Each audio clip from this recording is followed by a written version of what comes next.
Good evening, everyone. Welcome to tonight's webinar. Tonight, the focus is on receptive skills.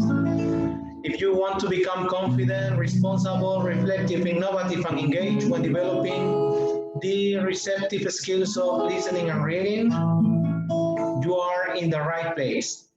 My name is Mr. Juan Valenzuela, and I want to welcome you all on behalf of Abilities and Education. Thanks for sharing these teaching experiences with me tonight. We will learn all about developing listening and reading tonight. And as usual, we are going to start with a song, right? This is a very popular English song called Careless Whisper. Have you ever heard it? I want you to tell me in the chat box, please, where you are connecting from tonight.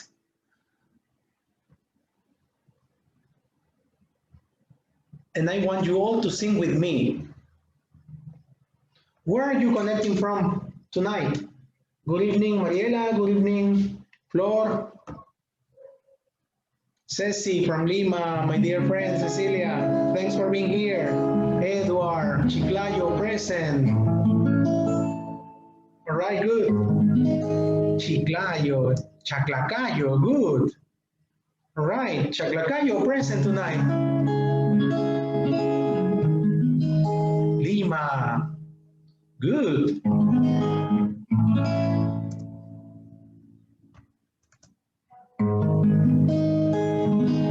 All right, Quito, Ecuador. Welcome, Ecuador. Welcome, Alejandra. Joanna, hello, Colombia. Good evening, Colombia. Pacasmayo is also here. Mariana from Riobamba, Ecuador. Great. So we are now South American teachers, not only Peruvian ones, but South American teachers. We're a South American powerful team of teachers. Great. Mariela, San Ignacio, great. Okay, let's start then with this song. The name is Careless Whisper. This song is a George Michael song. I want you all to sing with me, all right? I feel so unsure as I take your hand and lead you to the dance floor, and the music dies. Something in your eyes calls to mind a silver screen. Oh, it said goodbye. I'm gonna never dance again and get if it have got no rhythm. Though it's easy to pretend, I know you're not a fool. Should know better than to cheat a friend and waste the chance that I've been given. So I'm never gonna dance again the way I dance with you.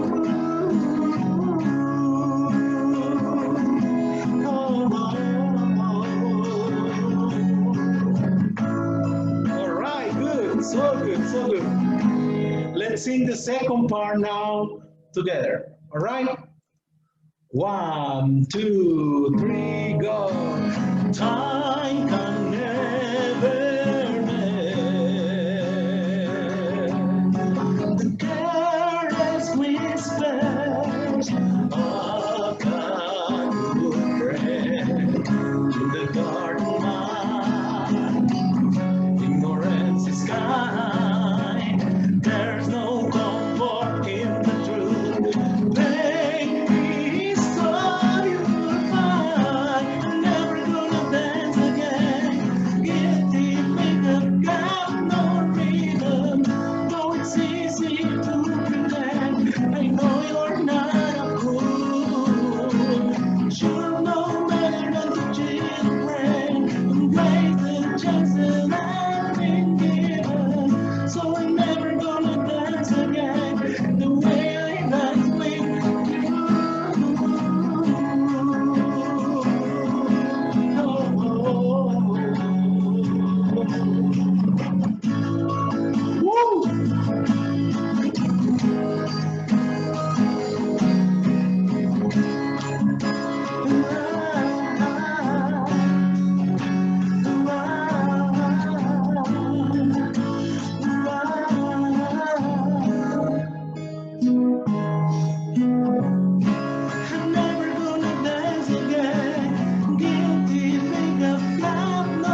claps for everyone. That's a great beginning.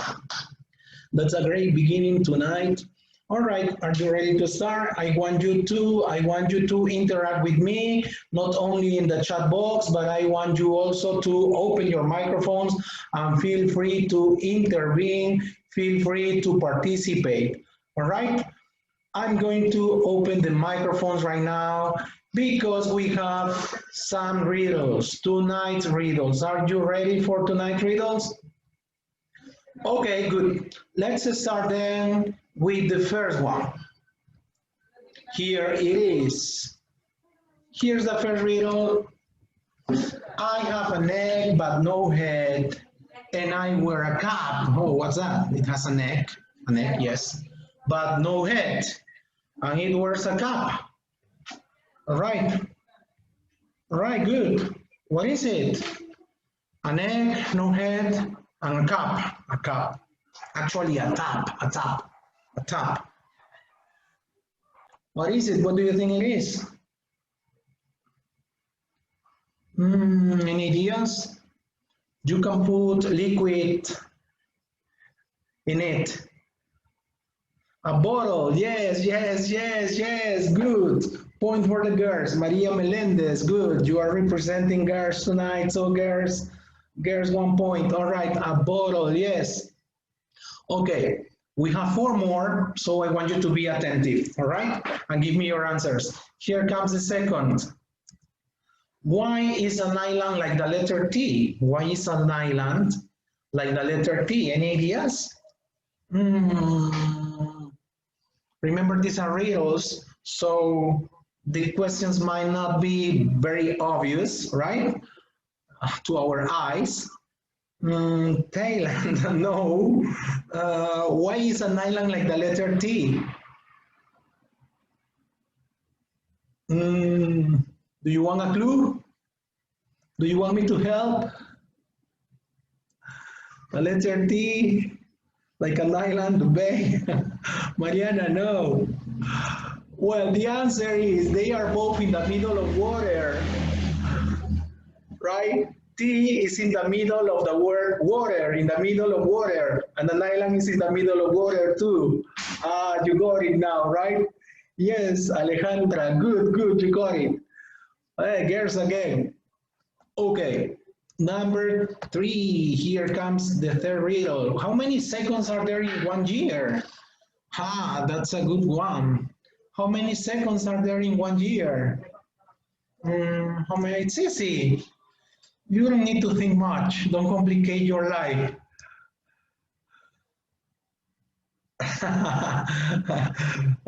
Some of you are using a calculator right now, right? A lot, yeah. That's a good way to answer, Maria Melendez. A lot. Well, nothing.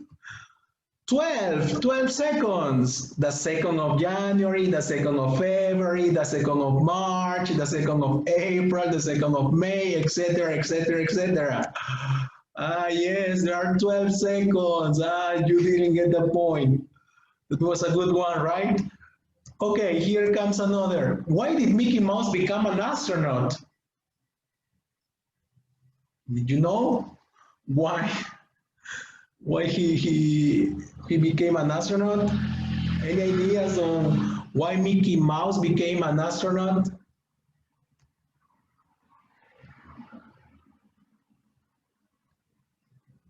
Why did he become an astronaut?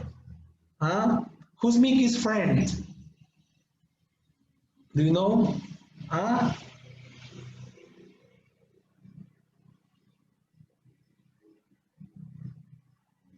Yes, good, Edward. You got it. He wanted to visit Pluto. Yes.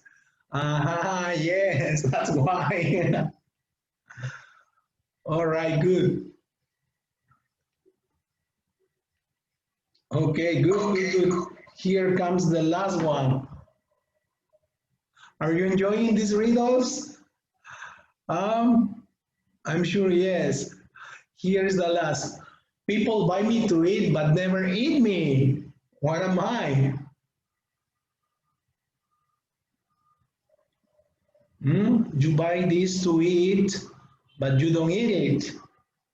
Ah, good, Rosa, very smart. Ah, a plate, yes, a plate. Yeah, it could be a spoon or a fork also. All right, yes. Good. All right, good. Let's start then with tonight's topic. What will we talk about tonight? Basically, we will be talking about skills development, and the focus will be on these two receptive skills, listening and reading. How to teach listening, how to teach reading. This can be many times a headache for many teachers, right? Because we don't know what to include in our teaching and how to make students develop both reading and listening comprehension skills. So we will be focused on these two receptive skills, and we will talk about how to teach listening, how to teach reading, and some teaching soft skills that are connected to these two, let's say, receptive skills. We are going to talk on some ideas for teaching the receptive skills. All right. We are going to learn some terminology related to English language teaching.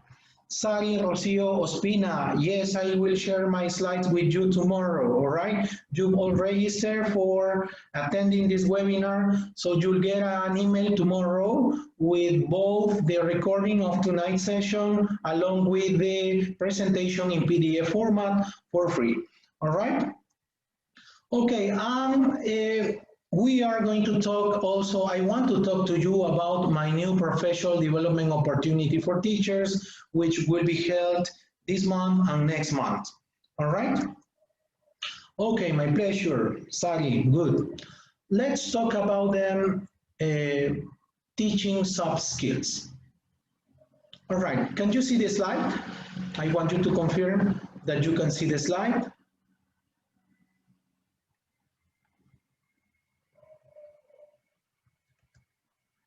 Okay. Are you familiar with these words? We are going to talk about sub-skills. The sub-skills we will cover right now, we will mention right now, are connected to listening and reading. This is what we will be focused on tonight.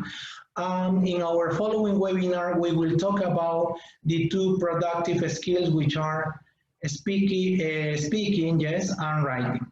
Okay? Okay, good. Scanning, deducing meaning from context, listening and reading for detail, predicting, skimming. These are things we are supposed to include in our teaching, because teaching reading is not about telling students, okay, open your book, read, you have 5 minutes, give me the answer, we will check in 10 minutes. No, this is not teaching reading. This is only reading practice.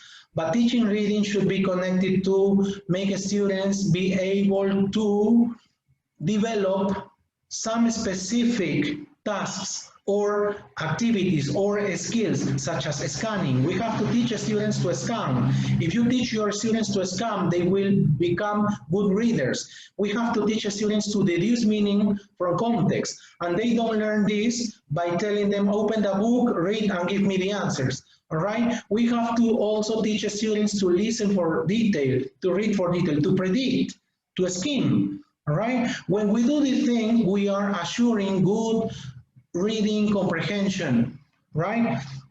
Not only in Peru, but in general in South America, the level of comprehension of readers is very poor, is very sad, right? It's very bad. Why? Because our teachers, especially I'm talking about people from my generation, never taught us to scan. My teacher, when I studied English, even in my own language, when I was a Spanish student and I was at school, nobody taught me to scan or to deduce meaning from context, to predict, to skim. And this is why many people from our generation are not very good at reading or listening comprehension. And this is what we will cover tonight. What do you think? Interesting, don't you think? So I want you to tell me the answer. What's scanning? Scanning. You can type your answers in the chat box, or you can tell me, you can open your microphone, you can turn on your microphone and give me your answer. Scanning.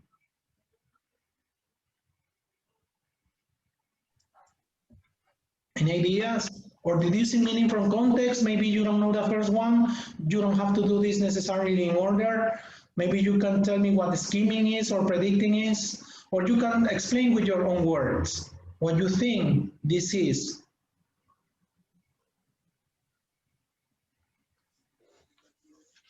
To read, okay, yes. To look for specific information. Good, Rosa. Yes, this is to read a text quickly for specific information, to find specific information. Many times when we read, we don't really need to read the whole text. We just need to focus on some specific details or things. For example, let's say that you are hungry right now and you want to call Kentucky Fried Chicken. It's provoking right now, right?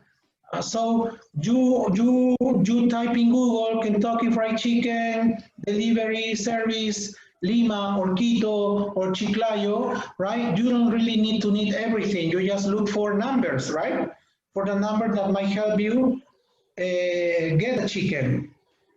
So yes, to read the text superficially, quickly, is to scan, to use a rapid eye movement. Yes, Mariana, all right? And what is deducing meaning from context? Juan, it's to guess the meaning of a word by using the information in a situation or around it. Excellent, sir. Thanks for sharing. Thanks, Edward. Yes, right? So sometimes when we read a text, we find words that we've never seen before. Many times the students feel afraid of finding new words because they feel sometimes that if they don't understand one or two or three words in the text, they won't be able to understand the message. But it is not like that. Even when we read in our language, when we are reading in Spanish, for example, a newspaper, or we are watching the news, many times we hear or we see new words, but this doesn't mean that we don't understand the whole message. So many times from the context, from the words around, in listening or in reading, we can guess the meaning of words, right? And that's deducing meaning from context. All right, listening or reading for detail is to listen to or read a text to understand most of what it says or particular information. And what is predicting?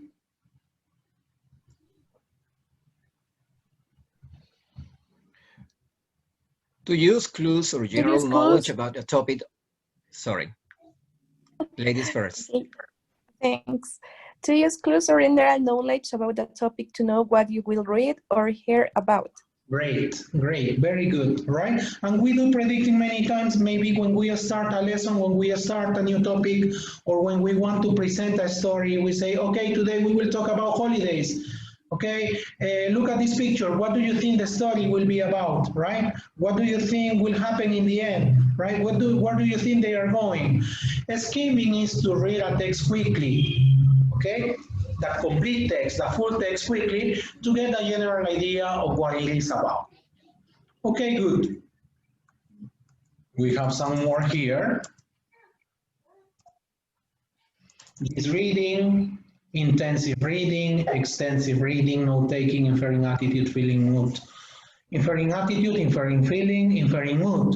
Are you familiar with this? I told you that we have to teach these things to students.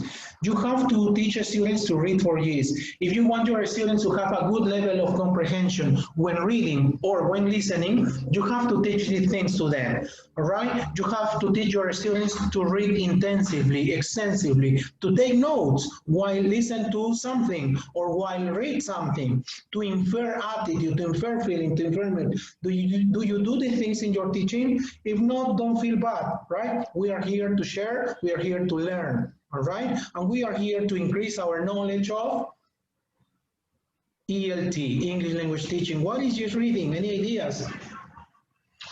It's similar to skimming. Okay, that's a clue.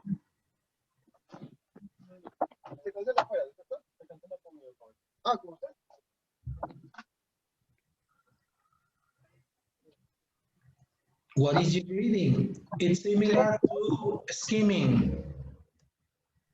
The second option, also reading to get an overall but no detailed understanding of the text. Great, thank you, Rosa.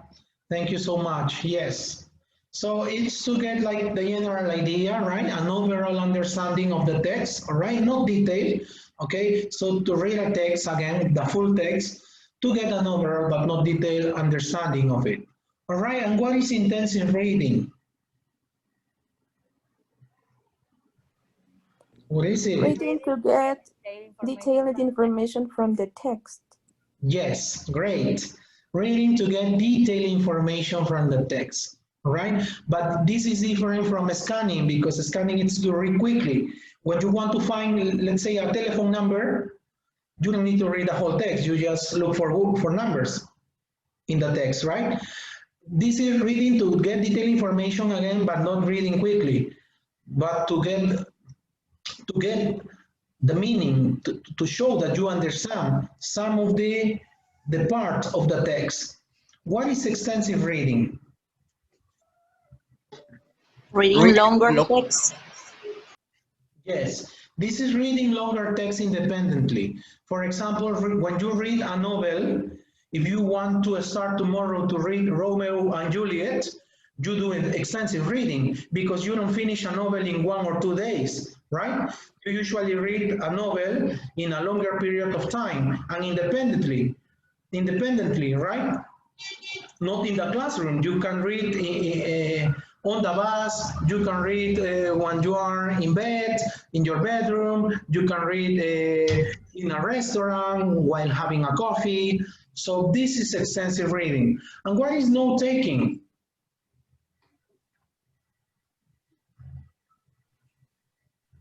To listen and write down ideas from a text or speech in short form. Excellent. Thanks for your interventions. Thank you so much. I really appreciate you are following me and interacting with everyone here. All right, note-taking is to listen and write down ideas from a text or speech in short form. And what is inferring mood, inferring feeling, inferring attitude? What is to infer? It's clear, right? It is to decide how a writer or a speaker feels about something from the way they speak, from the way they write, okay? From the way they communicate things. All right, it's been too much theory to start.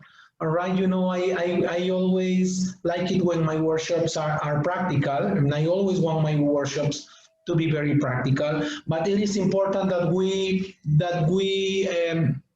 learn this terminology that is related to the work we do, to our teaching job, all right? And after we revise these concepts, this terminology together, we are going to start with the practical part of tonight's webinar. All right, what are receptive skills?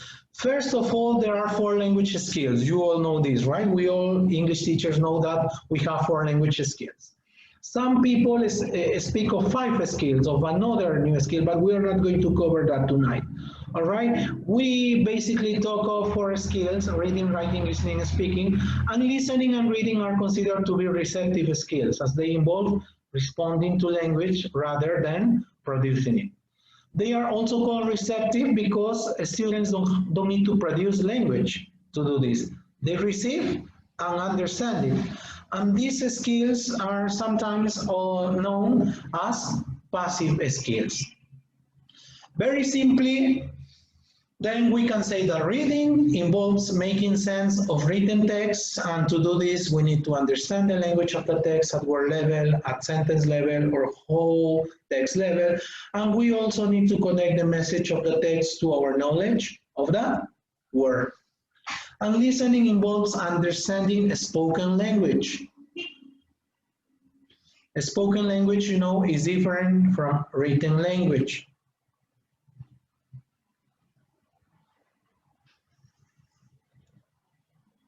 All right, let's start with the practical part. All right, it's been too much theory so far, so let's practice and learn. Okay, on the following slides is a reading text about multiple intelligences. Before we read this text, I want you to make notes about what you know about multiple intelligences in the chat box, please, everyone. I want everyone to to participate? Tell me in the chat box. Before I show you the slide about multiple intelligences, I want you all to tell me in the chat box what you know about multiple intelligences. If you don't know much, type all you know, okay? You don't have to impress anyone here. We are here to share, all right? And if you know nothing, just tell me in the chat box, sorry, I know nothing about this, but I would like to learn, all right? How much do you know about multiple intelligences? What do you know? All right, Edward, good. The author of this theory is Howard Gardner. Howard Gardner. Great, Edward, great, thanks. Okay, this has to do with the styles of learning. Okay, good, Sari and Rocio. Good. What else do you know about multiple intelligences? Tell me, please, in the chat box. Have you ever heard about this? Okay, there are eight types of intelligences. Flor, thank you. Okay, Pinko, intelligence is the ability to solve problems. Yes, we have almost 7 intelligences. All right, almost 7. Yes, Lord says that there are 8. Thank you so much. Ceci, many skills that people are good at. Yes, skills, multiple intelligences are skills that people are good at. All right, what else do you know about multiple intelligences? Anything else? Does anybody else know anything about multiple intelligences?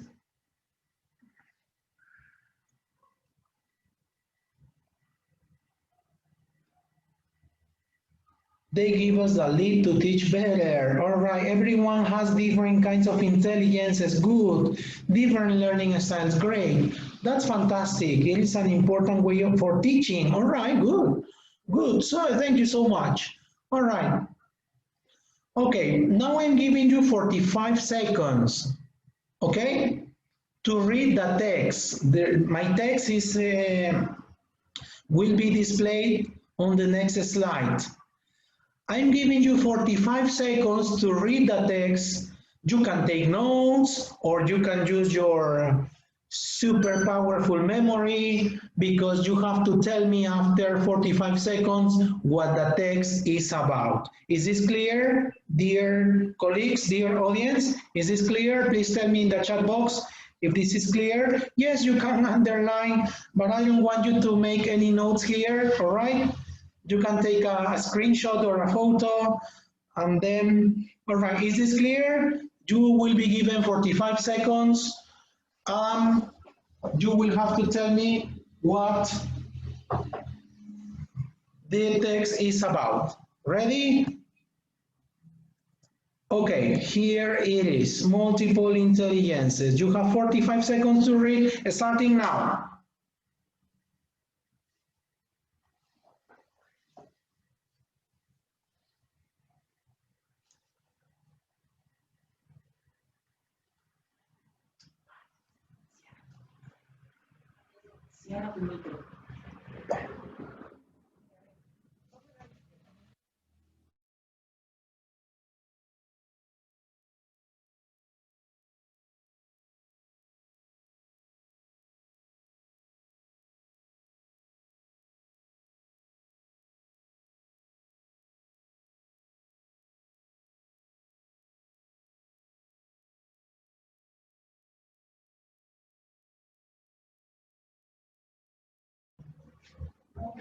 All right, those were your 45 seconds.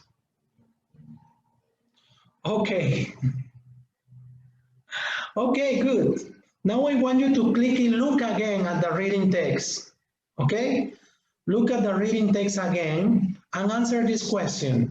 What's the suggested 9th intelligence called? Are you ready to start? Are you ready to answer this question? I'm giving you 45 seconds again so that you have a chance and opportunity to read the text again, and you will have to answer this question. What's the suggested 9th intelligence code? Is this clear? Please tell me in the chat box. Or open your microphones and answer. Is this clear?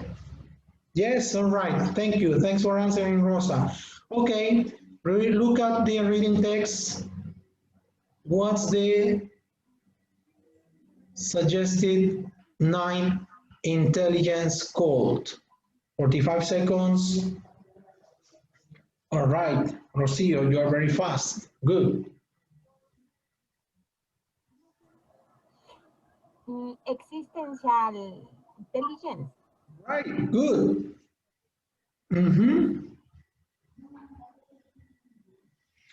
Existentialist intelligence, right? It's here, right? Can you see it? All right, good.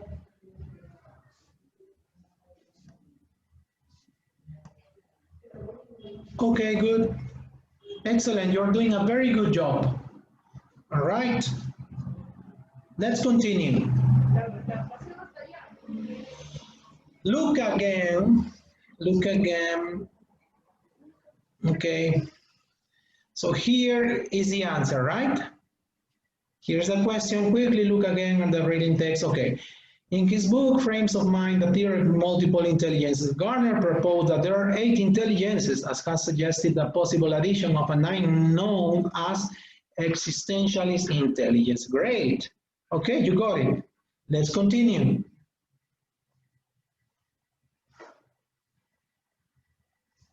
Okay, you are going to read the text again in more detail. So I'm giving you 1 minute and 30 seconds right now. Okay? Please answer the following question. Who is the text written for? And how do you know that? Who is the text written for? You have 1 minute and 30 seconds now. And I want you to answer this question. Who is the text written for? For doctors, for psychologists, for teachers, for people in general, for children? And how do you know that? All right? Who is the text written for and how do you know that? So you have 1 minute and 30 seconds to read the text again in more detail and answer this question. Is this clear, dear colleagues, dear audience? All right? Rosa, Elvira, thank you. I want you to read. I want everyone to read. Is this clear? Okay. Rosa says for teachers, Mariana says for psychologists. Let's see. You have 90 seconds now. Read the text again and tell me who the text is written for and how you know that. Okay, everybody in reading.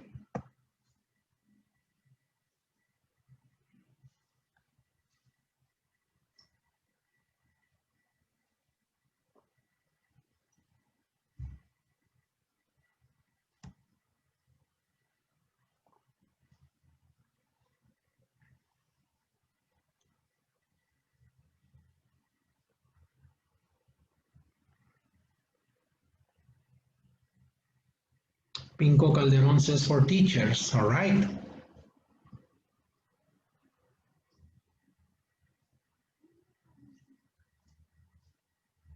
It's written for teachers, right?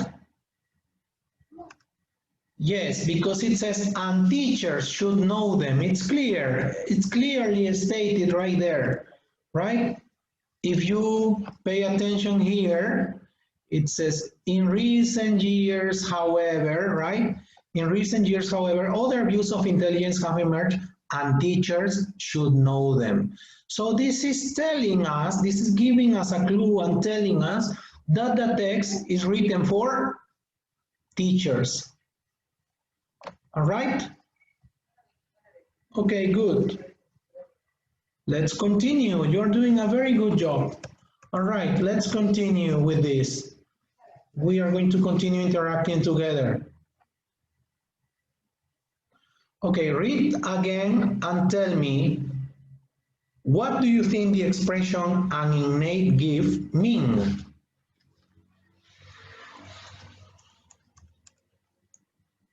It's here, first paragraph.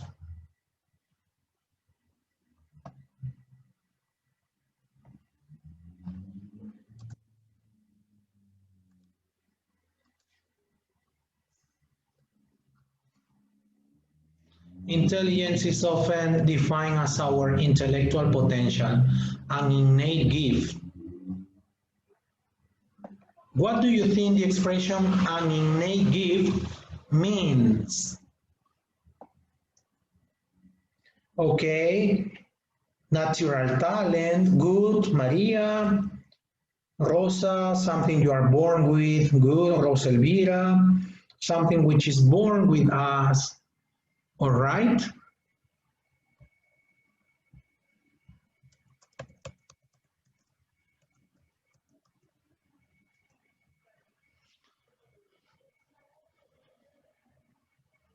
Potential, all right? Okay, yes, all you said is right. So an innate gift is all you said, something that we don't learn, right? A gift, what is a gift? A synonym for a gift. What is another word for gift? What is another word for gift? Who can tell me? On our birthdays, we receive, yes, presents, right? A present. So this is something we don't learn, something that belongs to us, and we can guess from the expression something we are born with and a capacity that is difficult to change, what it means, right? All right, good.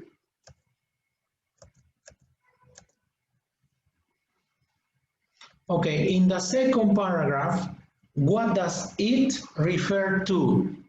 Can you please tell me? Read the paragraph again. It's here. It's in front of you, in front of your eyes. In recent years, however, continue reading. And the word it is highlighted in yellow.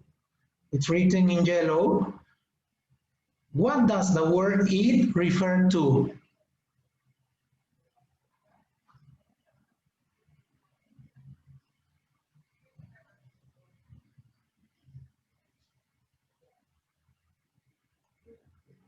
Theory, right? Good, Rosa. What theory? Theory in general? The theory. What theory? The TV program, the theory? All right, the theory of multiple intelligences. Yeah, it refers to the theory of multiple intelligences, yes. Good. Let's continue.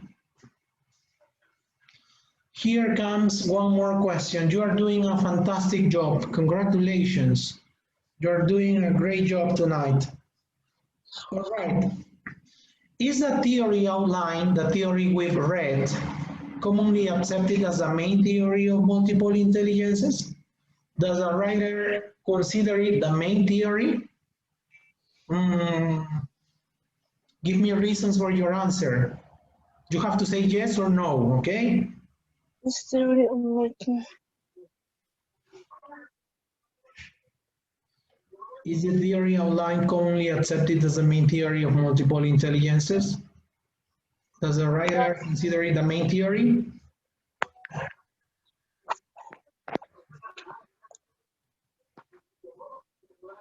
Yes. Okay, why? Why? Give me reasons for your answer. Roseville, thanks for answering.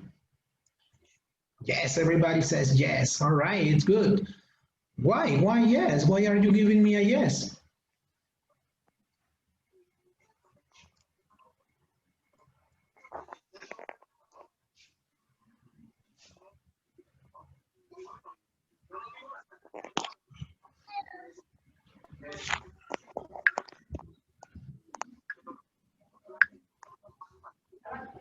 Here are some extracts of the reading text, right? That can help us answer this question.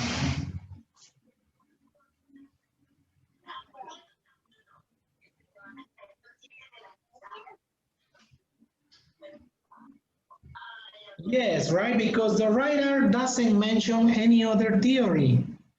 And also the writer is able to apply this theory to people in general, because this theory applies to everyone, right? To everyone, to all humans of the world.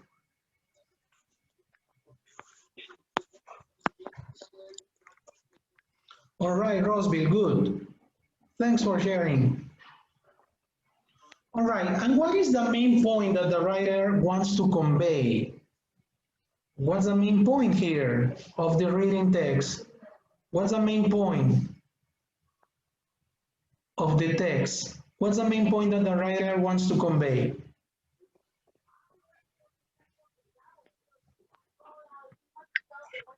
Good, Jenny. Everyone develops its own intelligence, right?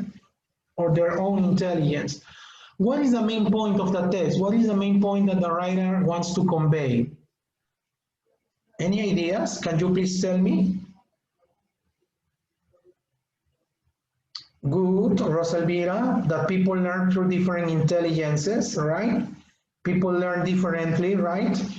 There is not just one intelligence, right? Okay, the teachers should know about the multiple intelligences, good. All right. Also, the main point should be presented as intelligence cannot be limited to intellectual capacity, right? But to a range of capacities and talents that people possess. In my times, and many people from my generation, sorry about mentioning this again. I don't know if this is a trauma or what, but this has happened or has been happening with people from my generation. For many people from my generation, intelligence has to do with like the academic aspect of things, right? Many children in my times were considered to be intelligent because they were good at maths or they were good at communication. But a child with talent for sports was not considered to be intelligent in my times, or a child with talent for drawing or for music was not considered to be as an intelligent person. And right now, many people still think that intelligence has to do with intellectual capacity. However, this text shows that intelligence is not limited to the academic aspect of things or intellectual capacity only, but to a range of capacities and talents that people can possess, such as musical ability, ability for sport, all right? And we know this because of the sentence, Gardner theorizes that, all right? So this is the main point that the writer wants to convey. All right, thanks for your interventions in the chat box. You've done a fantastic job. All right, here comes my last question. Here is my last question. This is the first part of a text on multiple intelligences. What do you think the second part will be about? What do you think the second part of this text will be about?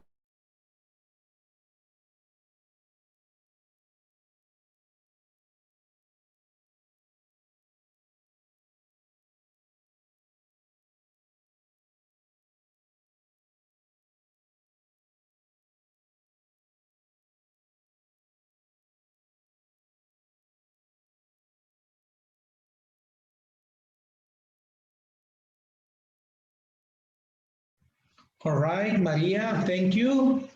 Yeah, maybe about reading techniques and strategies, okay? What else? Maybe describing each kind of intelligence. Okay, good. Maybe it'll be about some type of intelligences, all right? Thank you. Okay, good.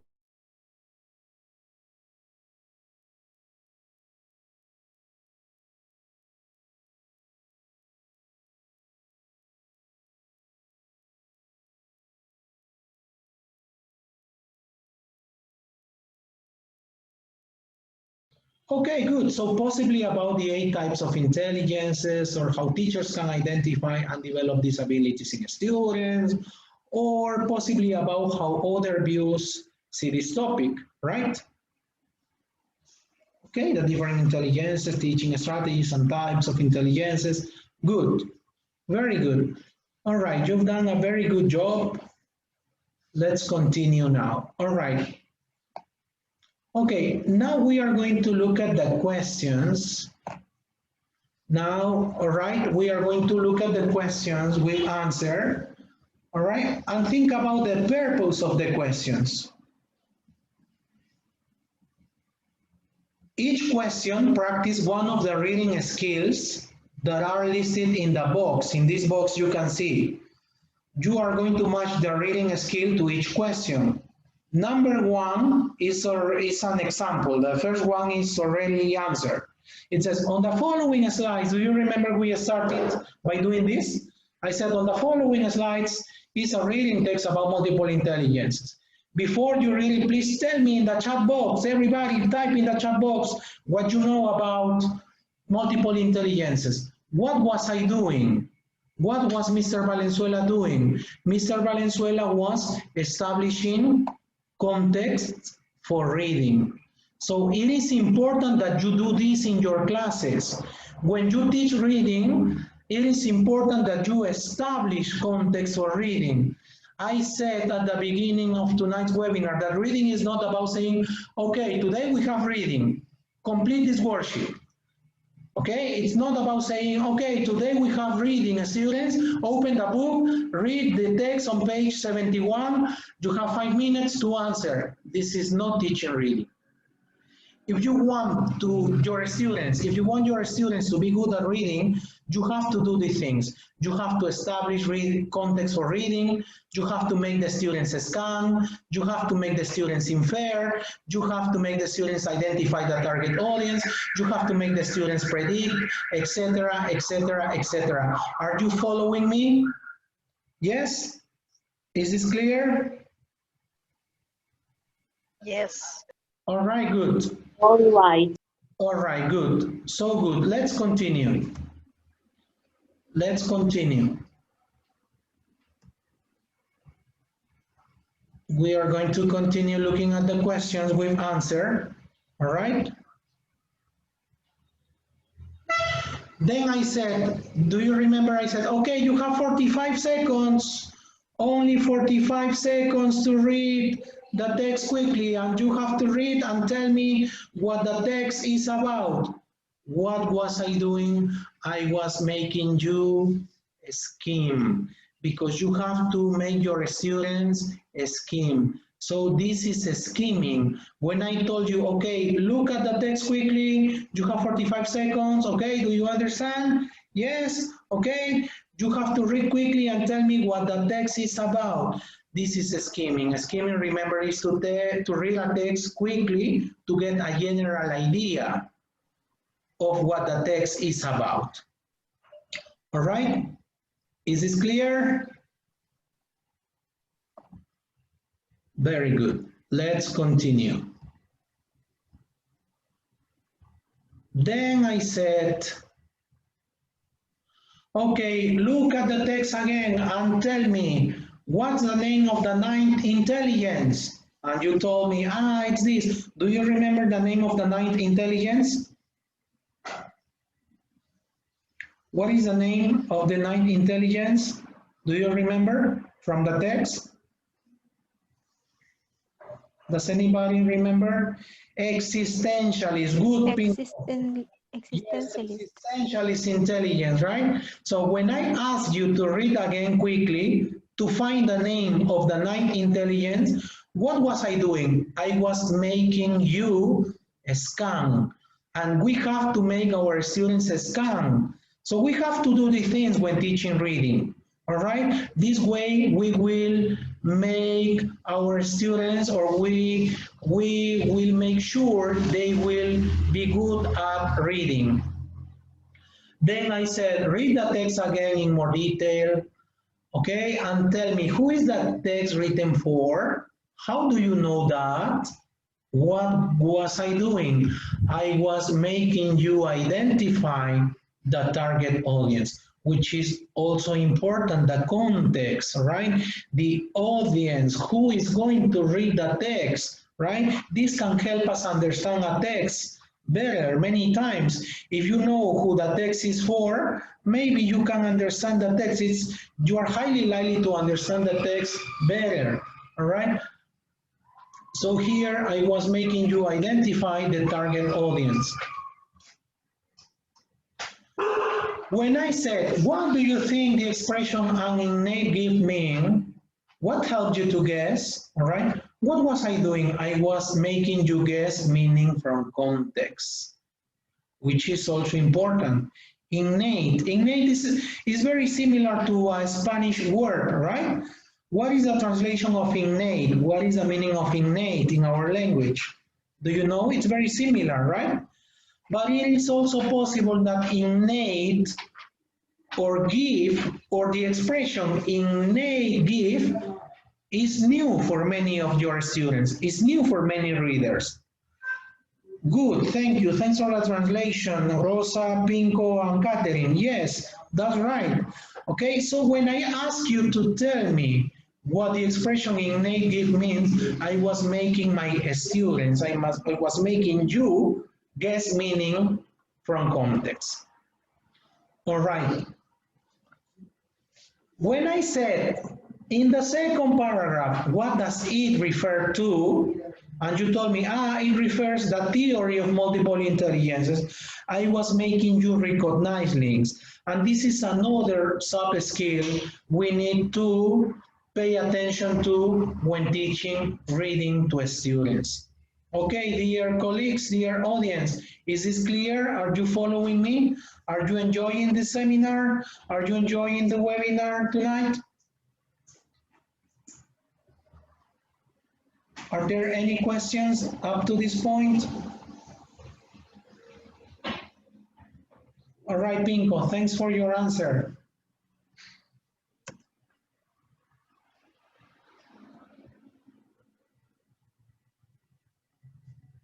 Okay, then I said, is the theory outlined commonly accepted as the main theory of multiple intelligences? Does the writer consider it the main theory? Please give reasons for your answer. What were you doing there? There you were inferring. I asked you to infer. And remember that to infer is to guess what the writer or the speaker says because of the way they say it. They speak it or they write it. Then the last question was, what is the main point? No, this was not the last. This was the one before the last. What is the main point that the writer wants to convey? How do you know that? Here, I was making you identify the main message. I have a question in the chat box. Do all these steps apply to all levels? Yes, these steps apply to all levels. To be honest, you don't have to do all these steps in every single lesson, in every single reading lesson. But when we teach reading, for example, in one lesson, the first 2 weeks, you can focus on teaching your students to scan only. Or the first month, the first bimester. I don't know the way you divide the academic year in Ecuador or in Colombia, but here in Peru, dear colleagues, we divide the academic year in 4 sections, and we call them bimesters, 4 bimesters. Maybe the first bimester, you can teach the students to predict, to scan, and to infer. This doesn't mean that you can teach them to recognize links or to establish context of reading or to skim, all right? But maybe the first 2 bimesters, you can be more focused on these sub-skills. And these apply to all levels. You don't have to follow these steps in every single lesson. Because next week, let's say next week, you are going to have reading in your classes. You can focus only on predicting, scanning, and inferring. And the following week, you can cover some of the other skills. And the next year, the following teacher will continue teaching reading skills and sub-skills to students. And when they finish school, when they finish the secondary phase, the primary phase, they will be good at reading comprehension because all teachers have been covering this. Okay, and the first years in kinder and primary, you cannot expect students to be good at inferring, for example, because to infer demands more time. It demands some other more complex processes. All right?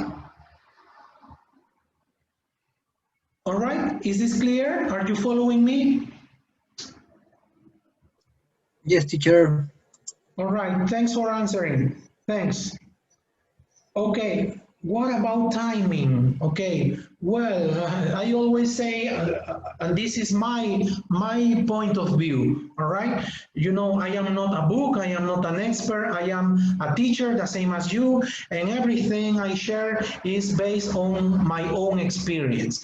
But I always say that time is only part of what we have, the same as the other resources. Time is one more resource. I cannot say that students learn to scan in 2 months or in 4 months. It depends on the time you have available. And sometimes scanning can take 2 to 3 minutes for one student and 5 to 10 minutes to another student. So don't worry about time. And time in general in life, time teaches us many things, right? And we have to be patient in general in life, right? Because if we want time to play with us at our own pace, our own velocity, that's impossible. So the time you dedicate to teaching these skills, depending on the time you have available, how many hours of English do you have a week? 1 hour, 2 hours, 3 hours? I don't know, so it depends. And how long does it take a teacher to teach scanning? I don't know, it depends on your student's potential. It depends on the resources, the resources you have available. If you have a book, if you have a worksheet, it depends on many factors. So don't feel bad about time, all right? And there's no specific time to learn to scan, to learn to skim, to learn to infer, etc. Is this clear? Yes? Yes, teacher. All right, good. Okay, then I said, this is the first part of a text on multiple intelligences. This was my last question, right? What do you think the second part will be about? Here I was making you predict. And we have to teach students to predict.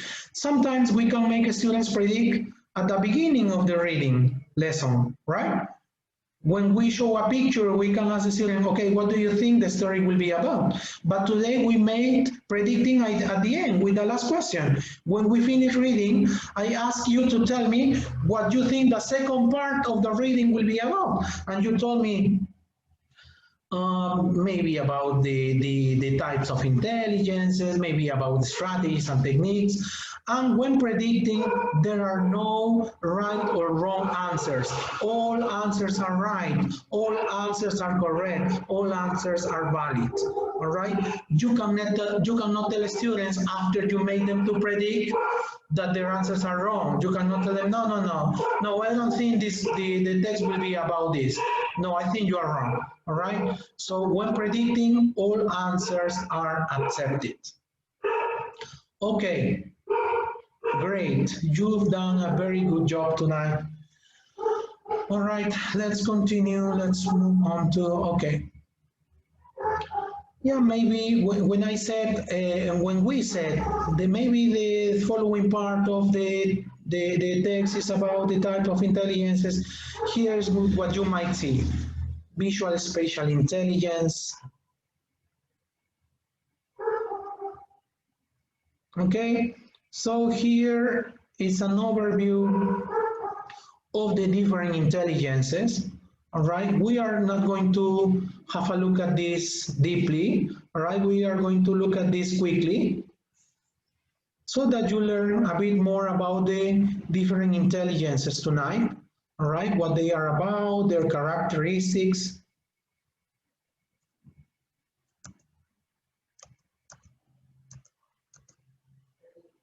Okay. Potential career choices for a visual spatial intelligent person.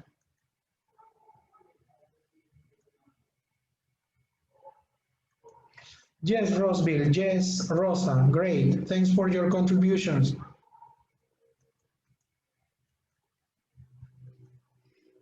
Okay. What linguistic verbal intelligence is, strengths of people with this type of intelligence, characteristics of these people.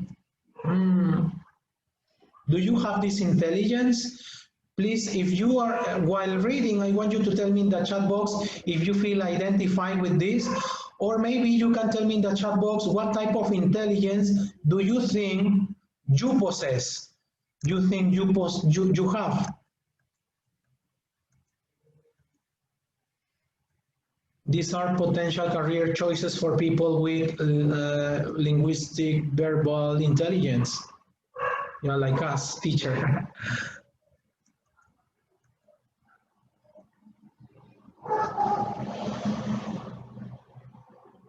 Are you a logical, mathematical person?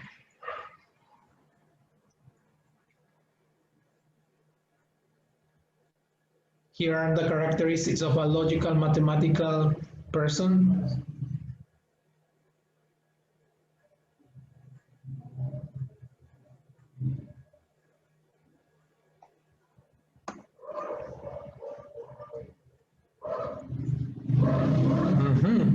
Potential career choices for people with this type of intelligence.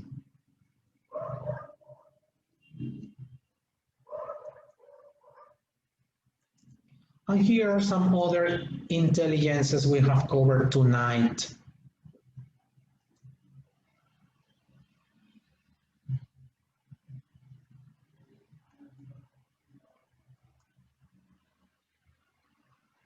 All right.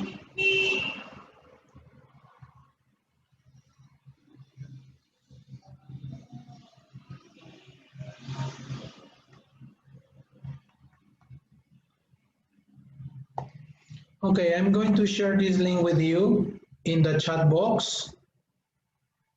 Okay?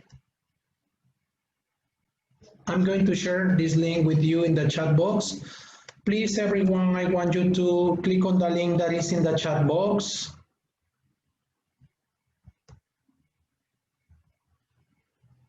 Click on the link that is in the chat box, please. All right.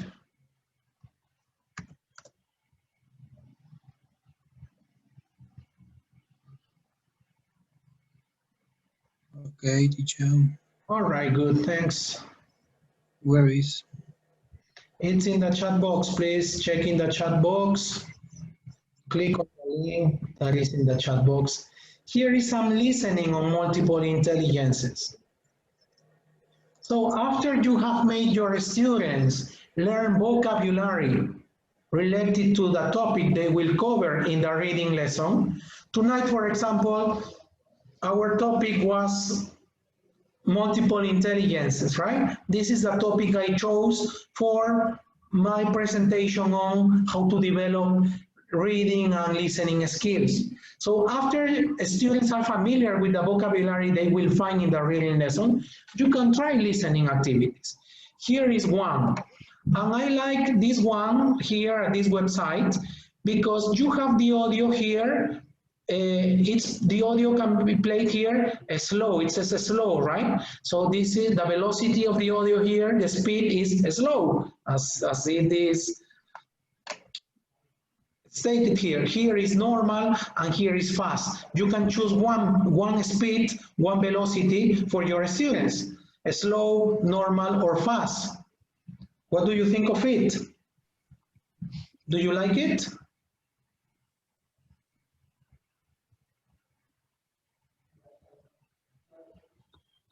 Okay, I'm going to share the link.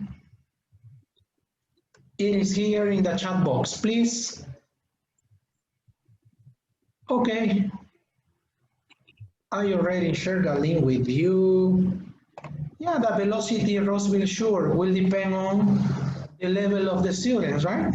The velocity we choose. Okay.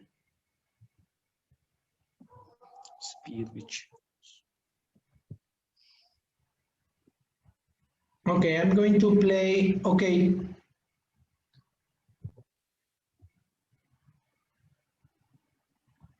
I'm going to play the audio now. The normal one.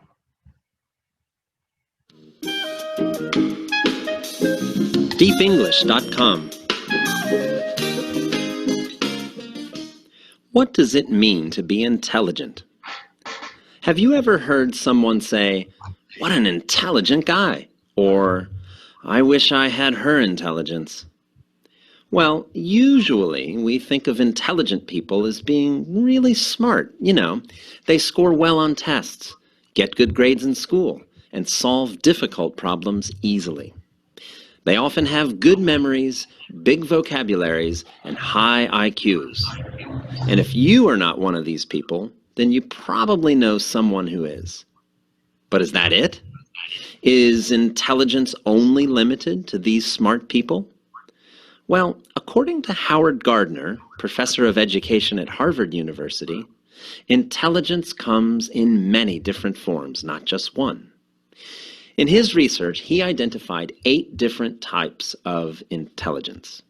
Linguistic intelligence, or the ability to learn and use spoken and written language. Logical, mathematical intelligence, the ability to analyze and investigate problems using logic and math. Musical intelligence, the ability to compose, perform, and appreciate musical patterns of sound and rhythm. Body kinesthetic intelligence, which is the ability to use one's body to solve problems and perform activities. Spatial intelligence, the ability to recognize, visualize, and use space. Then there's interpersonal intelligence, which is the ability to understand other people and work well with them. There's intrapersonal intelligence, which is the ability to understand oneself, including one's fears, desires, feelings, and motivations. And finally, naturalist intelligence, the ability to recognize and understand the natural environment. To me, this theory of multiple intelligences makes a lot of sense. Just because you can't solve math problems or score well on tests doesn't mean you aren't intelligent. Maybe your intelligence just comes in a different form. And maybe Professor Gardner has just scratched the surface. Maybe all individuals are intelligent. We just haven't found a way to recognize and measure their intelligence. What do you think of Gardner's theory of multiple intelligences? And in which intelligence are you the strongest? Which is your weak point? And what do you think this theory means for the way we educate children in our schools and at home?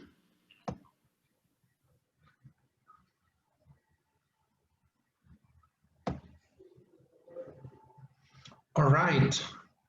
What do you think of this website, of this audio for developing listening in our students? So after students are familiar with the vocabulary they will cover in the reading lesson, we can give them a listening activity, all right? Such as this one.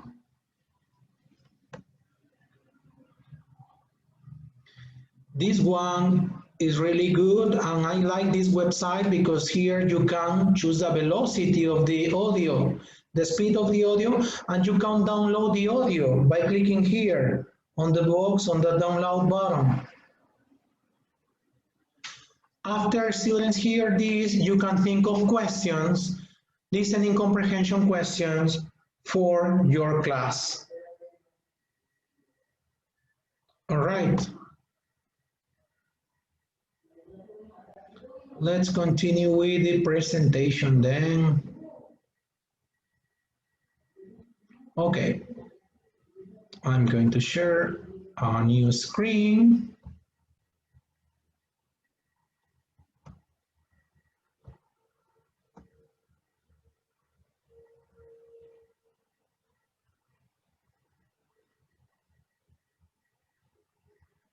Tomorrow I will be sharing with you all both the recording of this webinar. Actually, the webinar recording will be uploaded to my YouTube channel and will be available tomorrow morning. I will send you the link to access the recording along with this presentation in PDF format for free. All right. Thanks for being here, for accompanying me tonight. Tonight, as I said before, we are a South American powerful team of teachers, right? We have teachers from Peru, Ecuador, and Colombia. And I hope this community of teachers continues growing. All right.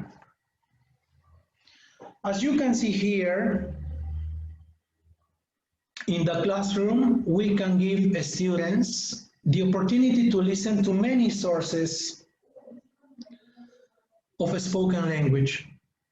The first source is a teacher, because I've always told you that if we teach English, we have to speak in English in the classroom.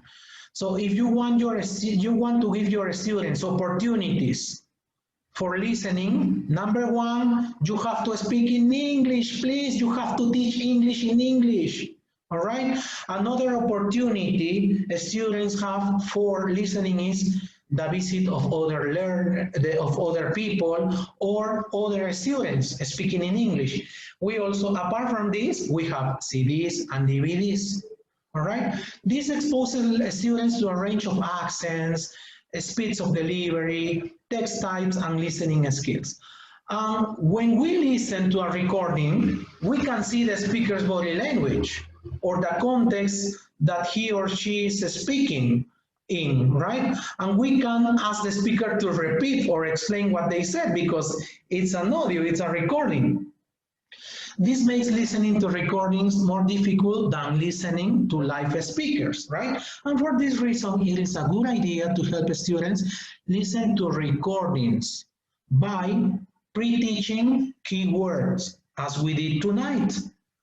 Before I made you hear a recording or an audio about multiple intelligences, I gave you a lot of chances to be familiar with the vocabulary of the reading lesson from the very beginning, right?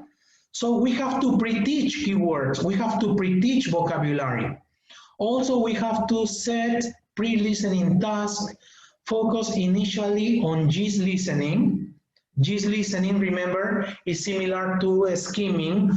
GIS listening means to get the general idea, to listen to get the general idea, the general overview of the audio, to establish context and play the recording a second time, or maybe, if necessary, if really necessary, a third time.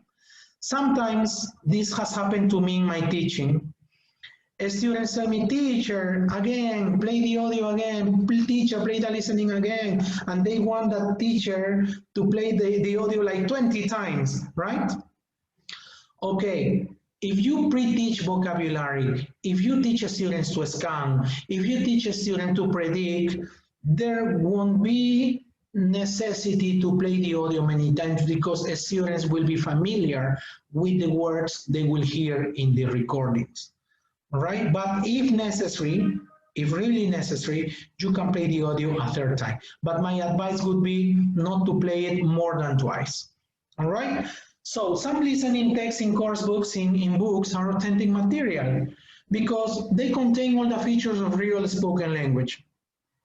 Other texts are written especially for language learners and are graded to make them simple enough for particular levels of students. Authentic texts allow students to develop strategies for dealing with the challenge of real language, while simplified texts allow them to build up their confidence. Now, understanding and showing you have understood are not the same thing. For example, maybe you can understand all of a story, but you cannot tell the story. This means that learners may have understood something, but they are unable to explain what they have understood. tasks such as completing tables, true, false, taking correct answers in lists, and putting events in order allow the students to show whether they have understood or not without needing to use much language. And at the beginning of the learning process, it is good that we include these task types. True, false, take the correct answer, put the story in order. There is no necessity to make the students retell what they read or what they heard in a story to produce in English in any quantity, but the focus should be on comprehension only. Comprehension first. Reading comprehension, listening comprehension. Okay, we have seen that there are many different aspects to listening. For example, identifying different phonemes and other features of connected speech. So a teacher can focus on this through a listening text or may sometimes prefer to do short activities, just focusing on one of these aspects. For example, a 5-minute activity on minimal pairs, word stress, sentence stress, or dictation. And we can make a difficult text easier for students because sometimes in our books, the reading texts are very difficult, right? Are a very difficult level or a higher level. So we can adapt the text and we can make a difficult text easier for students to understand by giving them easy listening tasks, or we can make an easier text more difficult sometimes by giving them harder listening tasks. Okay, on a typical listening lesson, the activities follow this pattern. 1 introductory activities, then the main activities, and then post-task activities. An introductory activity is an introduction to the topic, focusing on key vocabulary in the text, to pre-teach important vocabulary, and to encourage students to activate their knowledge of the word in relation to the topic, to activate prior knowledge, right? Then we have the main activities, a series of listening activities developing different listening sub-skills, and moving from general to more detailed listening. And finally, the post-task activities, which are activities which ask students to talk about how the topic of the text relates to their own lives or give their opinions on parts of the text. These activities require learners to use some of the language they have met in the text.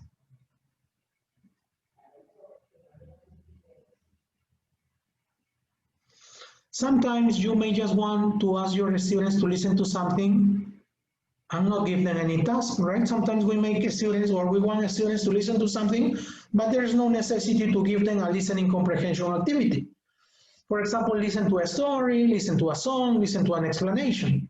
This gives learners the opportunity to listen in a relaxed way and enjoy the experience of listening to a foreign language, right? Or sometimes you can make your students read for pleasure only, not necessarily because after reading, you will give them a test or a quiz.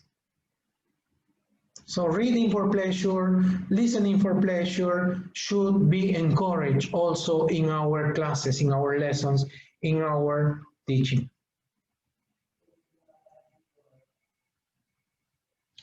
Okay, if learners know how to read in their own language, they can transfer their reading skills to reading in English. So what we have learned, what we have covered tonight, applies to all languages. We can do predicting, scanning, skimming, guessing meaning from context, inferring, etc., etc., etc., in all languages.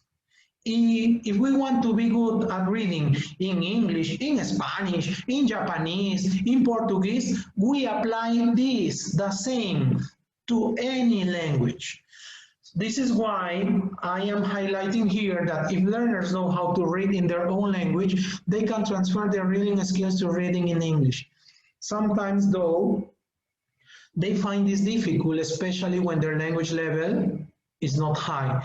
So they need some help to transfer these skills. And teachers can check which reading skills their learners are good at. We have to identify this.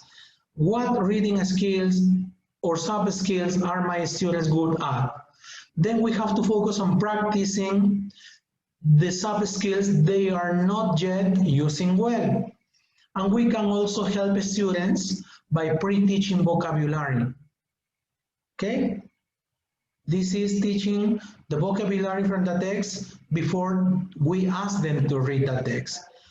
And we can also help students by asking them to predict text content. And with certain kinds of learner, encouraging them to predict text structure. Is this clear? May I continue?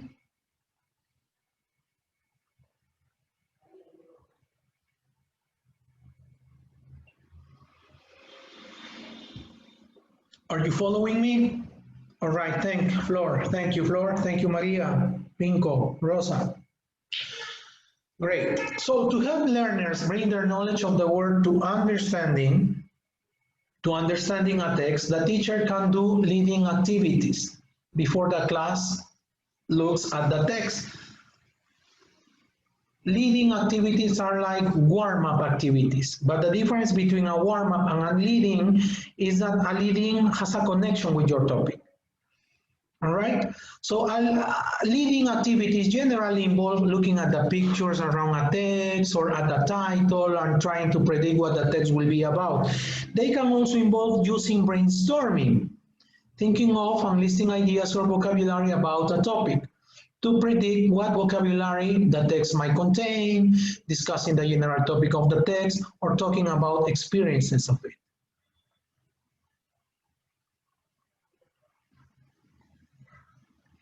As for developing reading, giving students or giving learners lots of opportunities for extensive reading in or out of class helps them to develop their fluency in reading.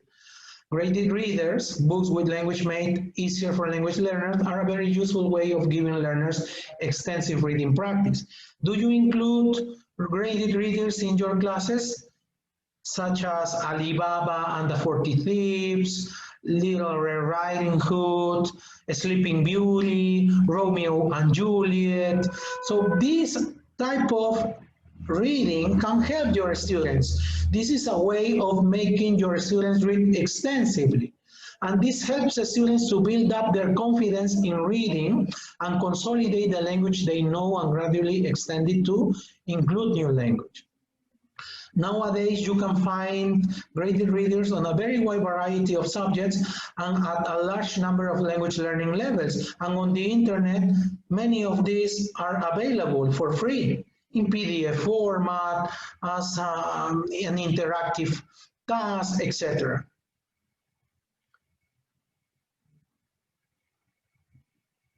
Which reading skills we need to teach depends on the age and first language of the learners. Yes, in PowerPoint format also, Roseville, good, thank you.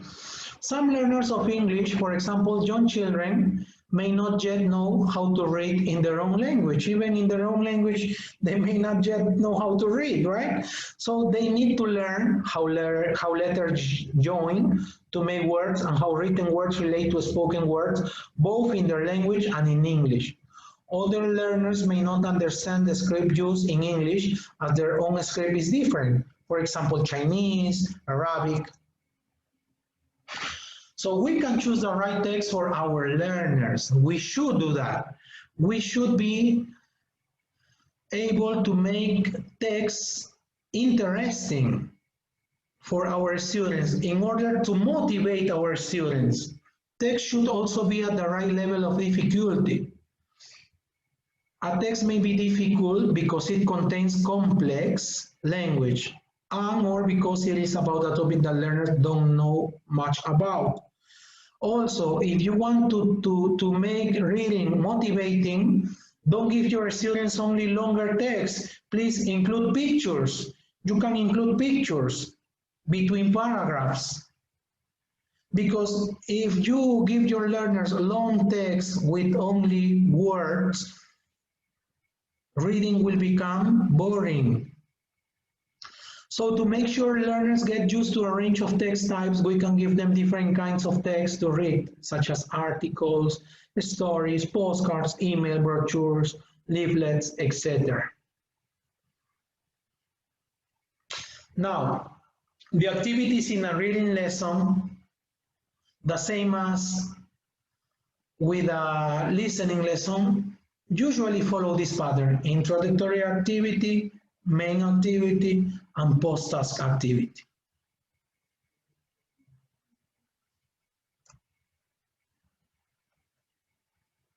All right, here are some websites for developing listening and reading. Okay, I've been sharing some of these links with you in previous webinars. Tonight we are going to explore some new websites together. Are you ready?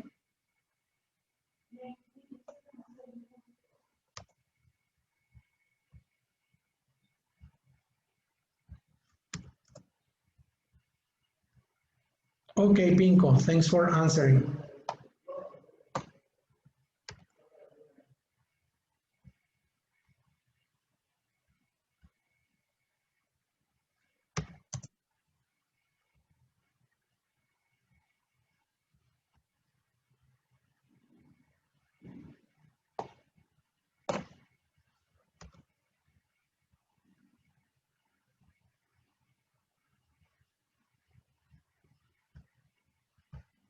Okay, I'm going to share my new screen. Give me a second.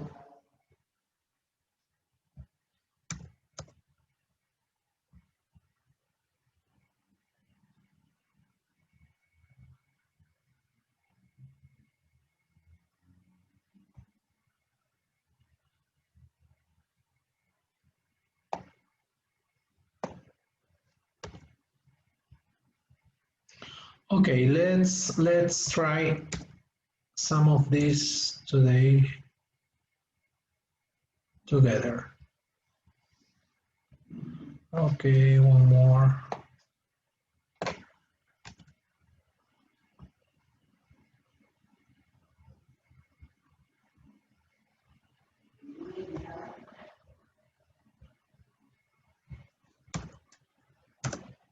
All right.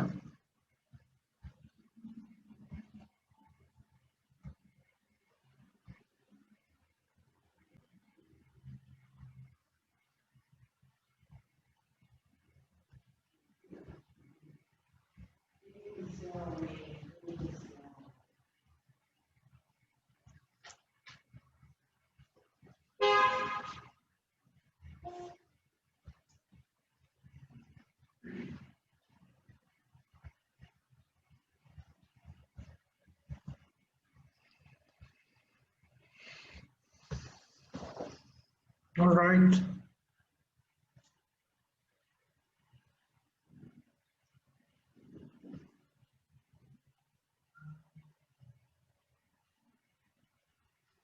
Here's one of my favorite websites for developing listening and reading.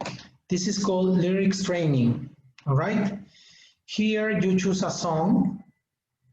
You make your students listen to a song and they complete the lyrics of the song.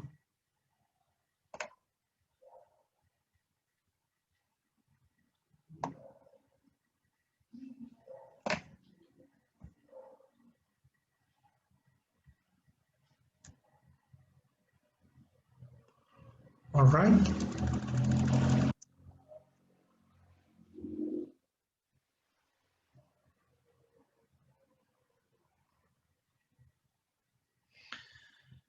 Here you can find songs not only in English, but in some other languages.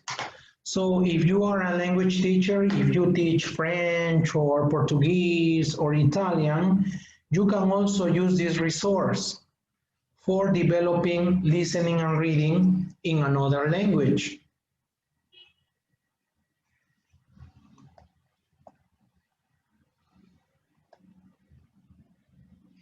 Okay, you can choose a song. Here, you click here. Can you please give me the name of a song, a popular song? It can be a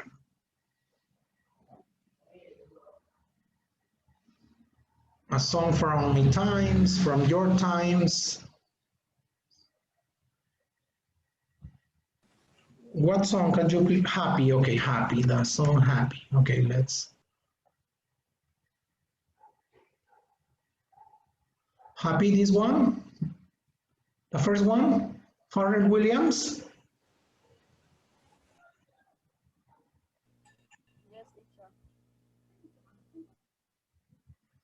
All right.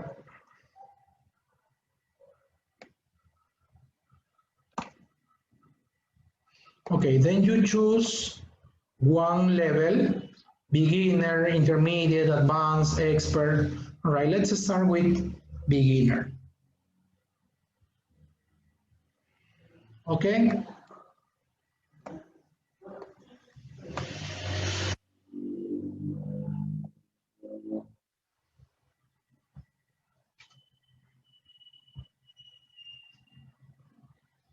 Okay, then you click here to start the game.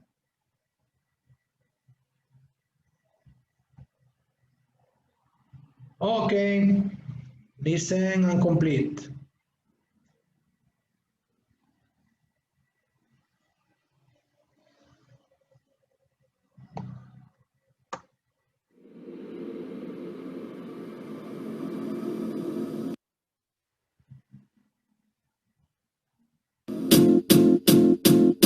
It might seem crazy what I'm about to say. If you don't type the word, you cannot continue with the song, which is good. What's the word here?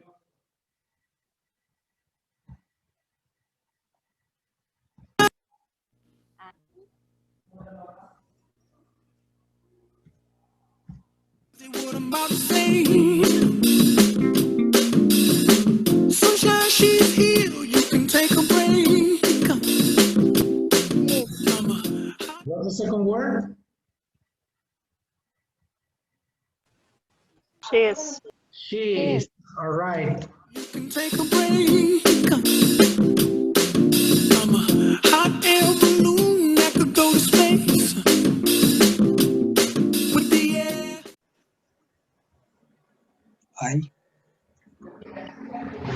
What's the following word? I. That could go to space.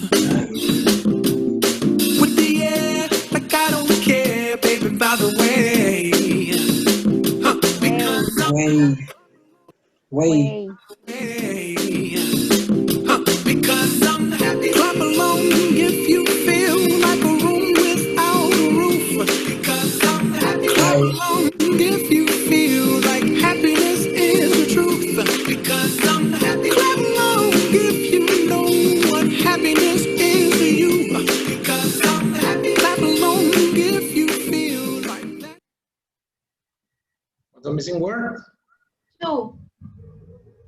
Mr. Joe. Because I'm happy. Clap along if you feel like that's what you want to do. Yo. If you feel like that's what you want to do. Here come bad news, talking this and that. We. It's four letters, a four letters word. There are four dots. Here. Talking this and that. Well, give me all you got, don't hold it back.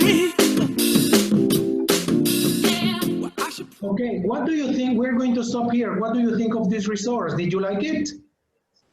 Yeah. All right, here's another. This website is called breakingnewsenglish.com. And actually here you can find real news of things that are happening right now.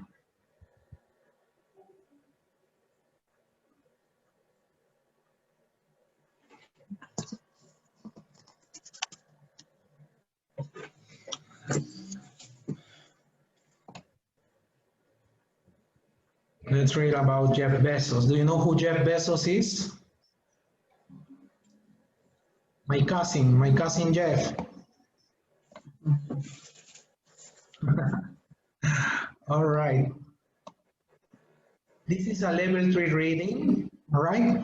Here you have reading and listening. And here is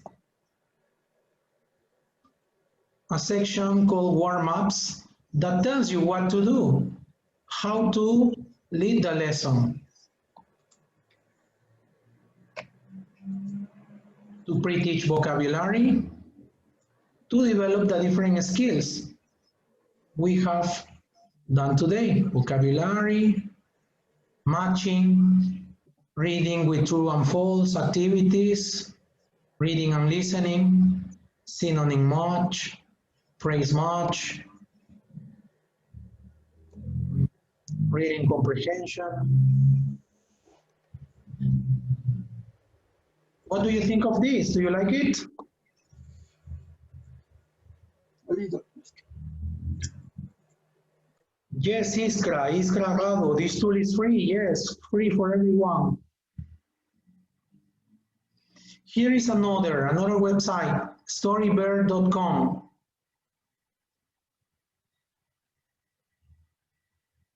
Here are picture books.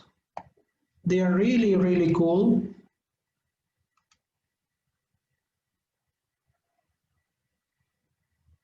They are full of pictures, poetry, and I am sure here you will be able to find something that is suitable for your classes.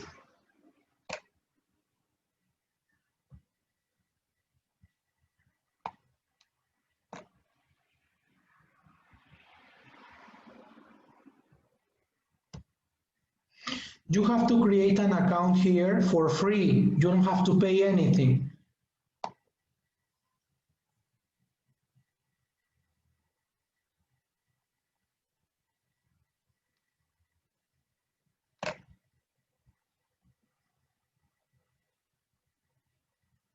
In the midst of silence. In the midst of the silence, the trees get ready for a new season, shedding their leaves. They prepare for fall. Red, gold, orange fly all around you. In the midst of the silence, the lake is calm and it's a beautiful turquoise. You can feel the tranquility radiating off of the body of water. In the midst of the silence, the crop is now ready to be harvested.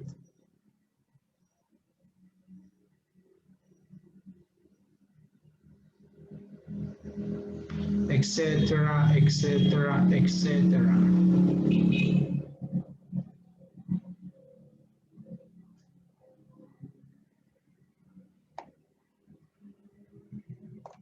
All right, did you like it?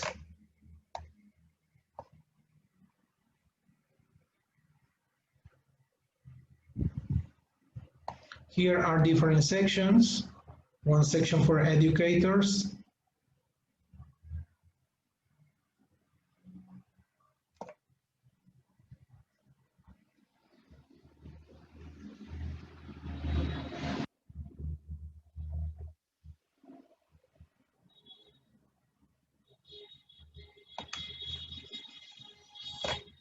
Okay, you know, as many websites, some of the resources are for free, but some others are locked and you have to pay for them.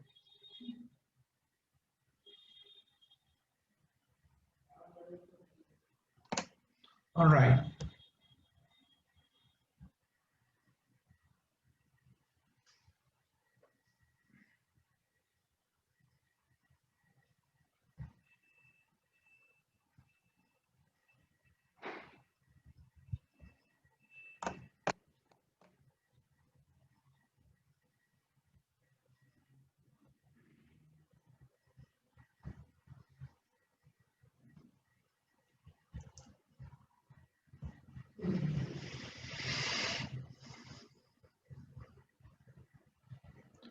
Okay.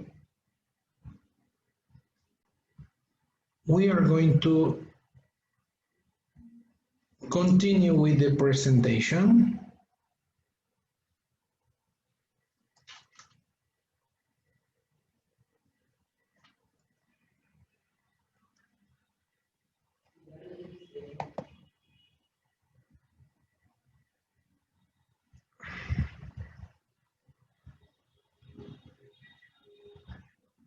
All right.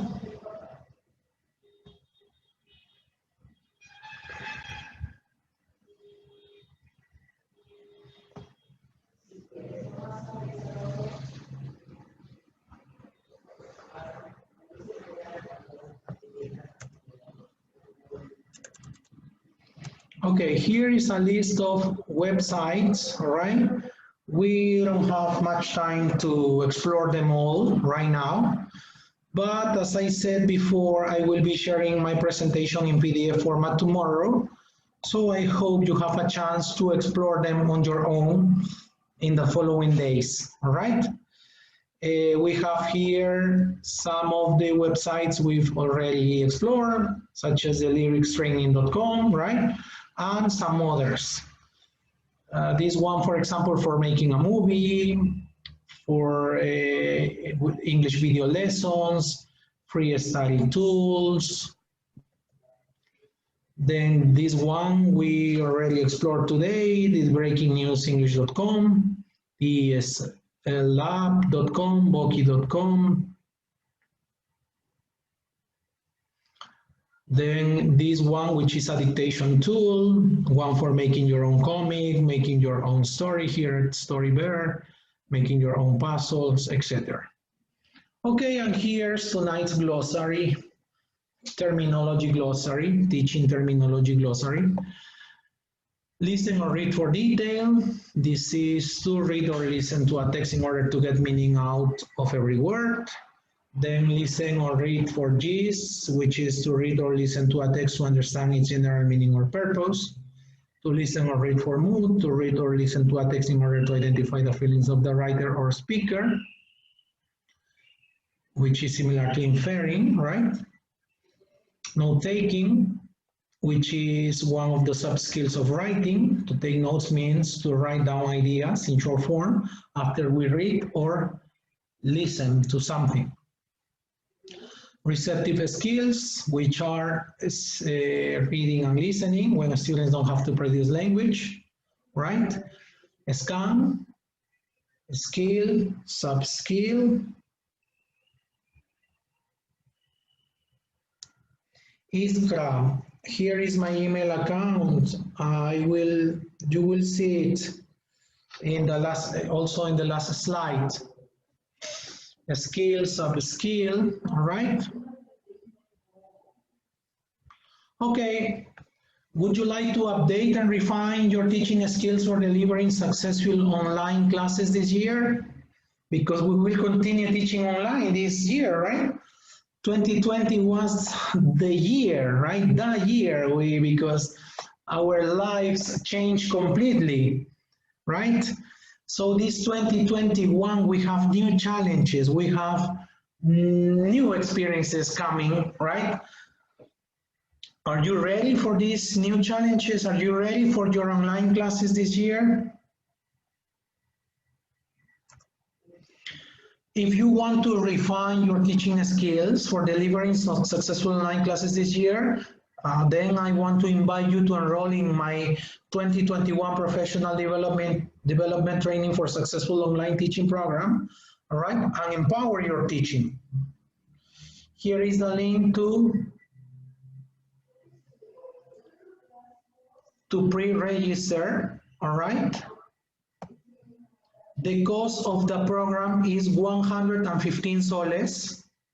That's the Peruvian currency. For teachers who are connecting from Colombia or Ecuador tonight, well, 115 soles is more or less like $40. $40 for teachers from Ecuador. I don't know how many pesos it is, but I am sure it's quite cheap. It's quite cheap. I'm going to share the link for pre-registering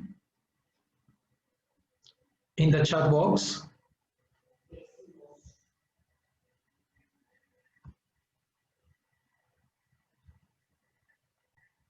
Okay, and I'm going to send you the link just in case you want to. Yes, $40 for teacher from Ecuador, very cheap, right? You're amazed at the cost. In dollars, $40, yes, 40 American dollars, US dollars. That's the link for registering. In soles is 115 soles. All right, if you click on the link and you decide to pre-register, you will get all the details, all the information right there. if you want to follow me, if you want to contact me here for further information, here are my details. I use WhatsApp a lot. You can text me via WhatsApp if you want to contact me. All right.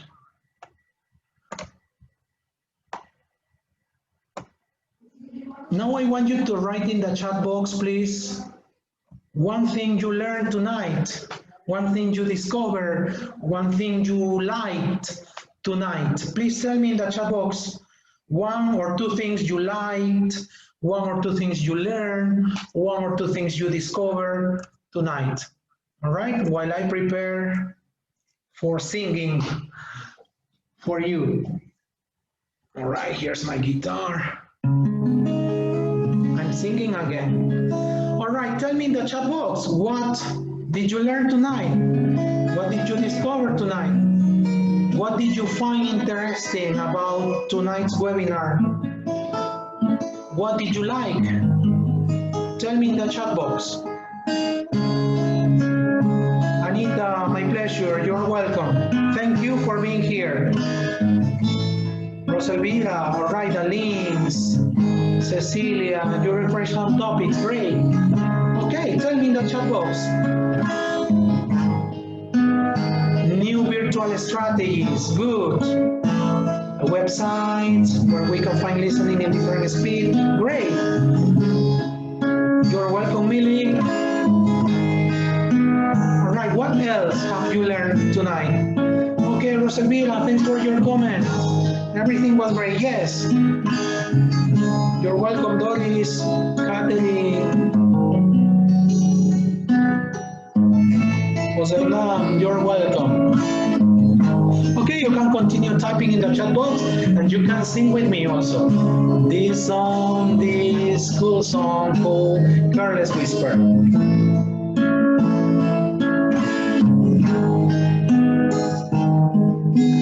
I feel so unsure. So I take your hand and lead you to the dance floor. As the music dies, something in your eyes goes to mine a silver screen, and oh, it's a goodbye. I'm never gonna dance again, guilty with the time, no rhythm, though it's easy to pretend. I know you're not a fool. Should have known better than to cheat a friend and waste the chance that I've been given. So I'm never gonna dance again the way I danced with you.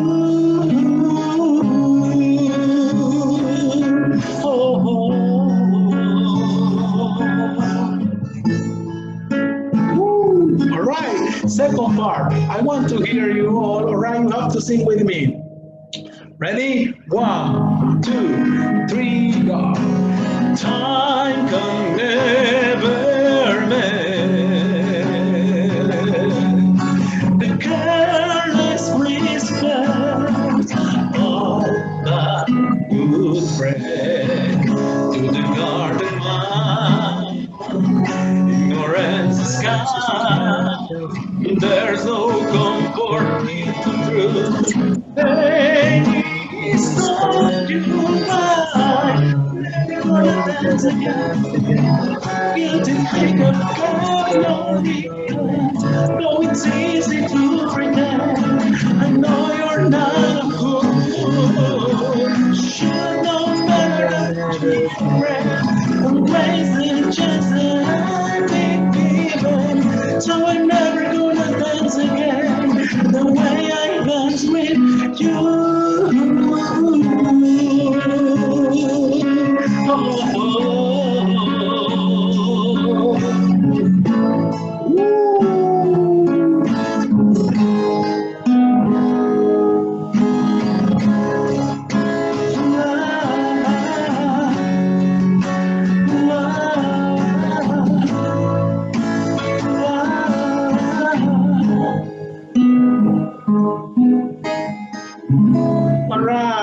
Thank you. Thank you for accompanying me tonight. Thank you again. Thanks for sharing these teaching experiences with me. I'm sure this is a great way to motivate each other, right? We sometimes we as teachers, it is normal that we feel tired, that we feel stressed, right? And school is about to start in Ecuador. I think Ecuador already finished, right? Has just finished. So we here are a community of colleagues sharing what we do together. What we do, we all do the same thing, or we all are supposed to be doing the same thing. So we are a great community, and it is good to be part of a community of people that have a common goal.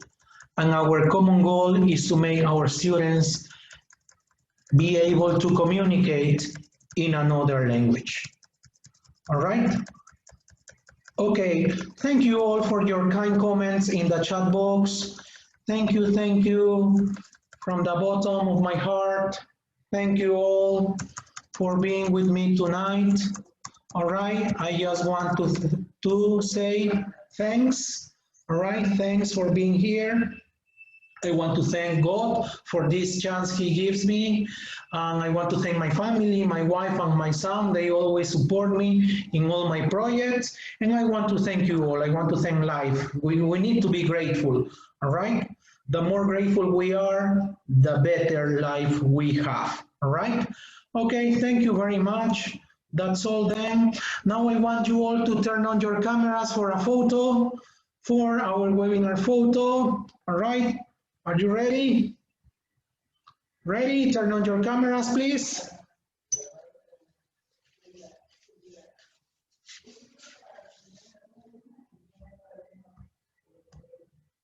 Cameras on. Please, your makeup, your makeup. All right. All right. Yeah, you look pretty. You look beautiful. You look handsome. Yes, you look great because you are smiling, and you know a smile changes faces. All right, give me a big smile for the photo.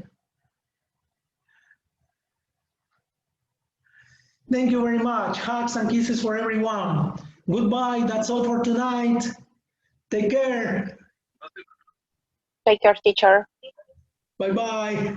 Bye, teacher. Thank you very much. Bye, Thank you teacher. very much.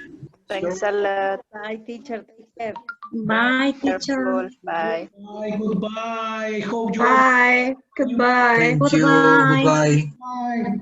Goodbye. Thank you, teacher. Goodbye. Goodbye, goodbye, Chiclayo. Goodbye, Lima. Goodbye, Ecuador. Goodbye, Quito. Goodbye, Riobamba. Goodbye, Colombia. Goodbye, San Ignacio. Jose Hernan. Nice to see you.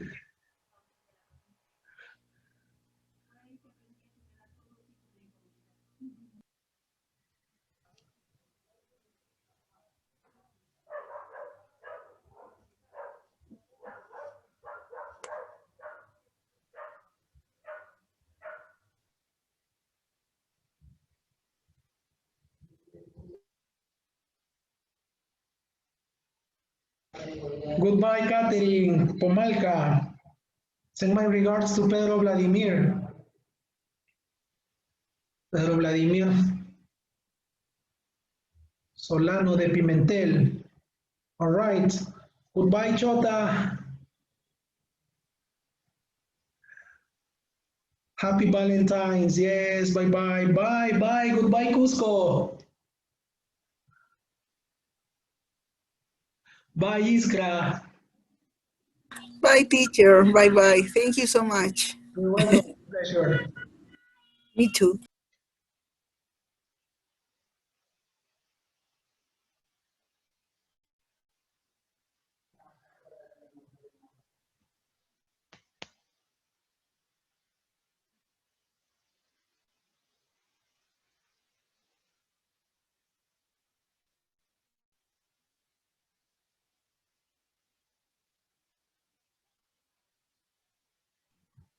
Goodbye, Ferñafe. Goodbye, Silvia. Bye.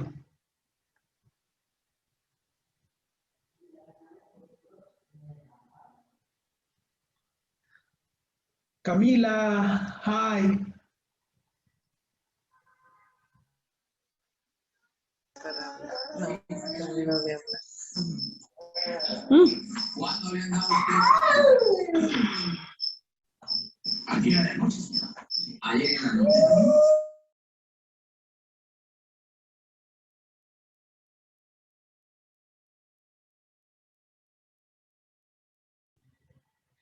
Bye, Gatoche.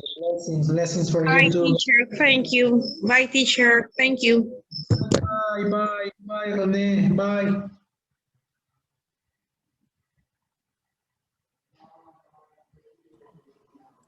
Bye, teacher. Bye, Mariana. Bye.